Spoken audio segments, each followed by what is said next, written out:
కుక్క వీళ్ళకి తెలుసా అండి 8 మంది ఎవరైనా అమ్మాయిని రేప్ చేస్తారా? ప్రపంచంలో ఏ దేశమేనా? దరిద్రమైన అవును. దేశంలో పుట్టి మళ్ళీ దరిద్రులు మాట్లాడతాం సనాతన ధర్మం ఇది అది అని. నువ్వు ముందు ఒక్క రేపకుండా అవ్వకుండా చూడు అప్పుడు మాట్లాడు. ముందు రేప్ అయిన అవును. ప్రతిసారి నువ్వు కప్పిపుచ్చుకోకు దేశంలోని. ఓకే.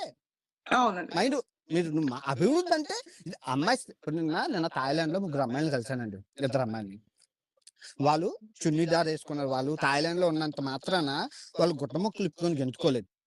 నీట్‌గా చున్నీదార్ T shirt, jean pant, T shirt office నుంచి వచ్చారు. ఒక అమ్మాయి 4,50,000 ఒక అమ్మాయికి 5,00,000 జీతం. ఎందుకు అంటే థాయిలాండ్ కరెన్సీ పెరిగిపోయింది అమాంతం. దానివల్ల ఓకే. పెరగడం వల్ల ఇండియా కరెన్సీకి 5,00,000, 4,00,000 వస్తున్నాయి. ఒకటే అన్నారు. నేను తినడానికి వస్తుంటే 9:30 అయింది. ఆఫీస్ నుంచి వస్తూ మాట్లాడారు. మాట్లాడి ఒకటే అన్నారు. ఇండియా ఎళ్ళరంటే నేను జీవితంలో ఎళ్ళనండి ఇండియా. ఈ థాయిలాండ్‌లోనే ఉండిపోతాను. మా అమ్మానాన్నలని తీసుకొస్తానన్నారు. ఇండియాలో నేను ఇలా తిరగలనా అండి? కుక్క